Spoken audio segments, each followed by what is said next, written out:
औज़ुबिल्लाहिमिनश्शैतानिर्रजीम बिस्मिल्लाहिर्रहमानिर्रहीम। हमारे पास मुल्तान बोर्ड के ये सेकंड ग्रुप का जी पेपर आ गया है। इसके थोड़ा एमसीक्यूज़ को हम डिस्कस कर लेते हैं।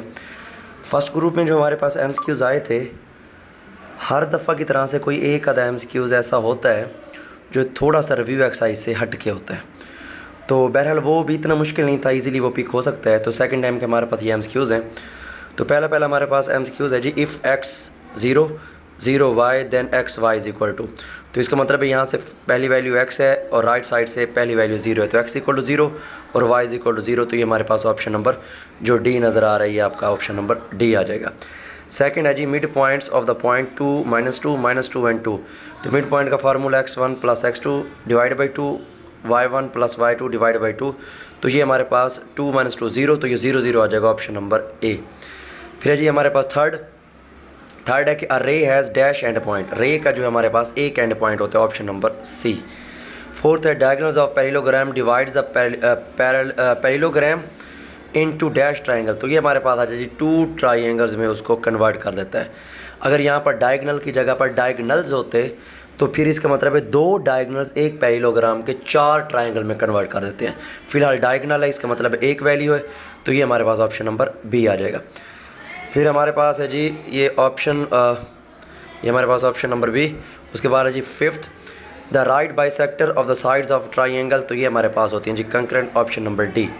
सिक्स है one and only one line can be drawn through dash point. तो ये हमारे पास 2 पॉइंट से एक लाइन ड्रा हो सकती है, ए ऑप्शन। सेवन्थ है एरिया ऑफ स्केयर। तो वो होता है साइड स्केयर, इसका मतलब है जो लेंथ होगी वही उसकी विड्थ होगी। तो ये आ जाएगा हमारे पास option number C, side multiply by side. तो ये ऑप्शन नंबर आ गया हमारे पास जी सी। फिर है जी 8, one angle on the base of N isosceles triangle. Isosceles triangle होती है जिसके दो एंगल बराबर हों। इसका मतलब है मतलब दो साइड्स हमारे पास बराबर हों, या दो एंगल्स भी हम कह सकते हैं। तो ये हमारे पास अगर दो बराबर होंगी, अगर एक 30 है तो दूसरी इसका मतलब है कितनी होगी, 30 और 30 हो जाएगी 60। 180 में से 60 निकाले तो बाकी बन जाता है 120 डिग्री। तो ये हमारे पास आ जाएगा ऑप्शन नंबर डी। फिर है जी 9, √2 0 0 √2। तो ये मैट्रिक्स है हमारे पास स्केलर। अगर स्केलर का ऑप्शन ना होता फिर ये डायगोनल होता, मगर यहाँ पर स्केलर दिया हुआ है, तो ये ऑप्शन नंबर सी आ जाएगा। The value of iota 9, iota 9 को सॉल्व करेंगे तो ये आ जाएगा iota 8 and iota exponent law use किया, तो आयोटा 8 की आ जाएगी +1, तो 1 को आयोटा से, तो ये आ जाएगा ऑप्शन नंबर ए। 11 है the value of log p/q। तो ये हमारे पास सेकेंड लॉ है, तो ये बन जाएगा log p - log q, option number B. 12 है 3 + √2 × 3 - √2। तो a² - b², 3 का स्क्वायर 9 और अंडर रूट से स्क्वायर कैंसिल हो जाएगा, तो ये बच जाएगा 9 में से 2 गए 7, ऑप्शन नंबर डी। फिर है जी 13, फैक्टर्स ऑफ 8x³ + 27y³। तो ये 2 का क्यूब बनता है, 27 3 का। तो ये फार्मूला आ जाएगा हमारे पास 2x + 3y 4x² - 6xy + 9y², option number A. 14 है the LCM of 15x², 45xy and 30xyz।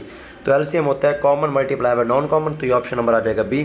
तो ये जब इसके फैक्टर्स हम बनाते हैं तो ये बन जाता है 90x²yz, ऑप्शन नंबर बी। फिर है जी last MCQs, x = 0 is the solution of inequality. तो फर्स्ट वाला 0 0 से ग्रेटर नहीं होता, ऑप्शन नंबर डी भी नहीं बन सकता, ऑप्शन नंबर बी भी नहीं बन सकता क्योंकि 0 5 से ग्रेटर नहीं होता।